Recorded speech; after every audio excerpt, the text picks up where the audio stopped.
Hallelujah, hallelujah, hallelujah. A reading from the Holy Gospel according to Luke. Glory to you, O Lord. At that time, the Lord appointed 72 others, whom he sent ahead of them in pairs, to every town and place he intended to visit. He said to them, "The harvest is abundant, but the laborers are few. So ask the master of the harvest to send out laborers for his harvest. Go on your way. Behold, I am sending you like lambs among wolves. Carry no money bag, no sack, no sandals, and greet no one along the way.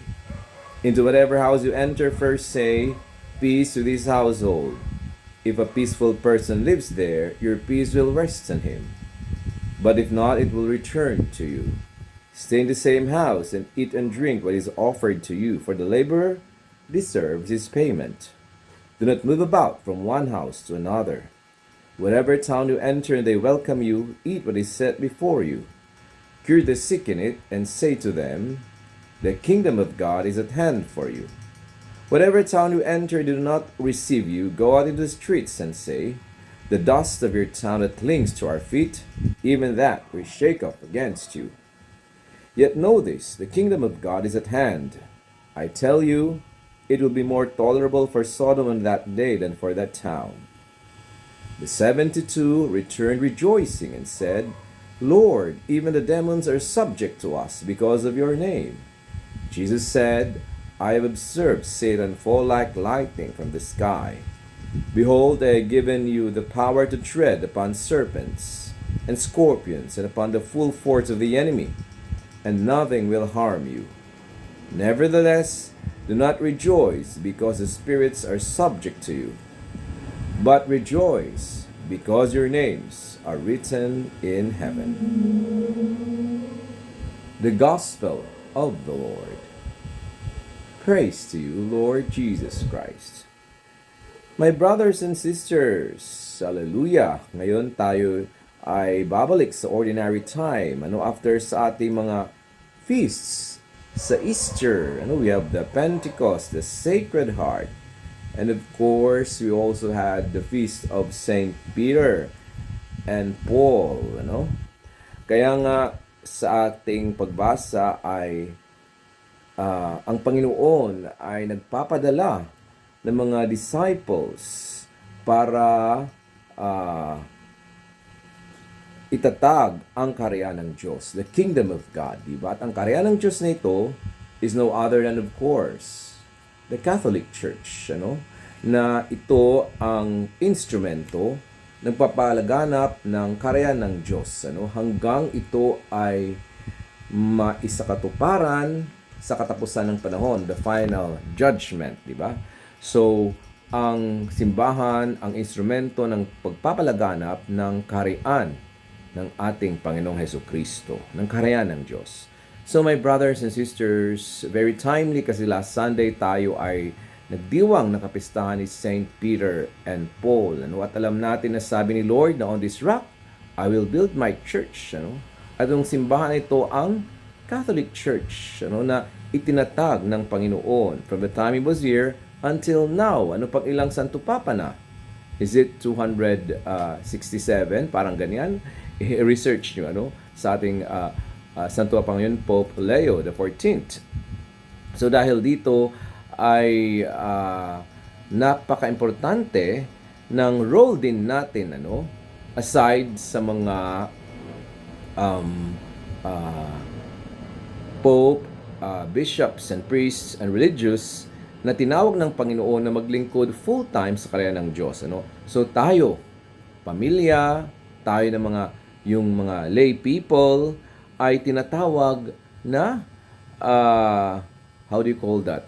Na maging instrumento ng papalaganap na ito. Kaya nga ang Panginoon dito ay He selected 72 or 70, At dahil dito, ito ay symbolic dahil sa panahon ni Moses sa Old Testament ay ganitong number din ang pinili ng Panginoon, para ipatuloy ang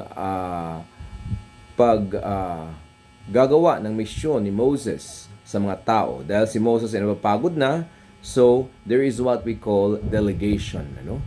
Kaya sabi nga, ang success ng isang leader ay kanyang ma-delegate at magampanan ng delegation, yung succession successfully or faithfully ang misyon na ginagawa ng nag-delegate sa kanya. Ano? So my brothers and sisters, ayan, ano? So dahil dito ay sa ating simbahan, yung mga lay people, yung pamilya, yun ang extension ng mission na gustong gawin ng Panginoon. At ano ang dapat nating gawin?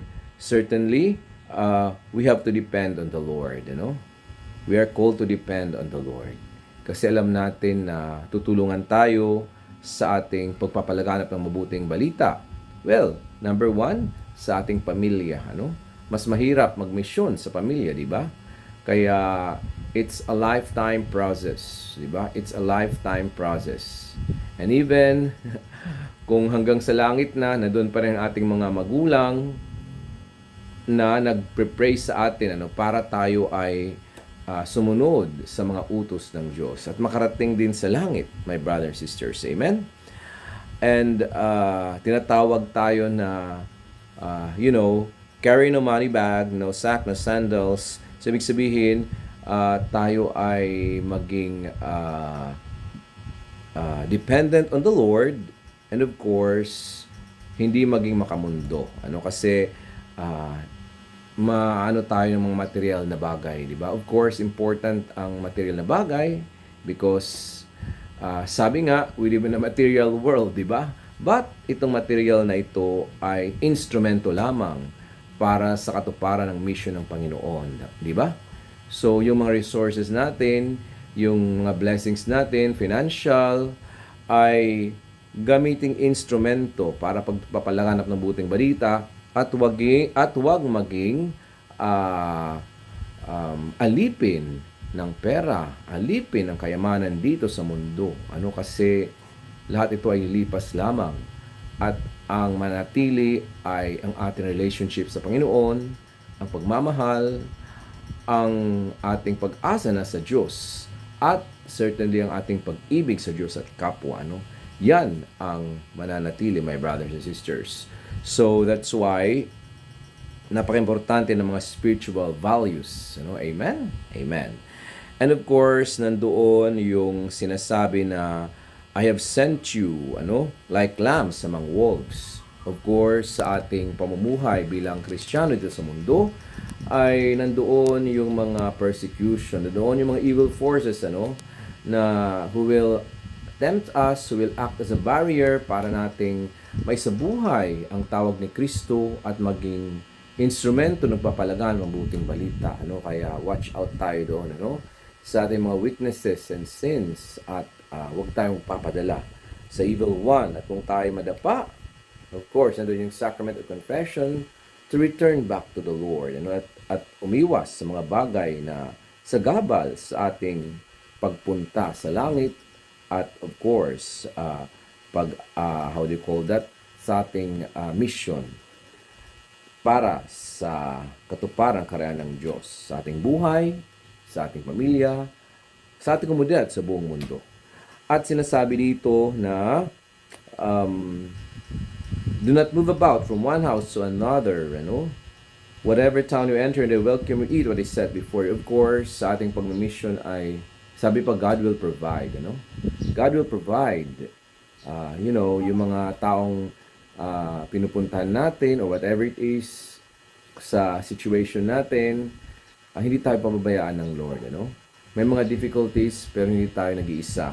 Tutulungan niya tayo, And we pray for these people, who will not welcome our faith, di ba? Or welcome the calling of the Lord. Yung ating mga family members, na ayaw tanggapin ang simbahan at ang pagsusunod kay Kristo o pagsimba, pinipray natin sila, di ba? Yung mga nakapalibot sa atin, pinipray natin, and we're called to be, a good example to them. And finally, and very important, ay sabi nga dito, The 72 rejoiced and said, Lord, even the demons are subject to us. So sabi ng Panginoon, the most important is yung pangalan natin ay nakalagay sa langit, sa book of life. Wow, di ba? Your names are written in heaven. Yan ang pinaka malaking biyaya bigay sa atin ng Panginoon. So my brothers and sisters, ayan, tulad ni Paul, nag-mission siya. We might not be called like Paul, pumunta sa iba't ibang lugar, but certainly sa ating space and time kung saan tayo, sa ating sa kapaligiran natin, Kaya my brothers and sisters, patuloy tayo sa ating paglalakbay in this Jubilee of Hope. Ang ating pag-asa ay ang Panginoon, Habang may Panginoon ay may pag-asa. At magkakaroon tayo ng buhay na masigla at lahat tayo ay mag-enjoy, with His other's presence in serving the Lord. And we will be lifted up, kung may mga challenges and persecutions na darating, because it is a part of our journey and a part of our mission in this world. Amen? Hallelujah. God bless us all.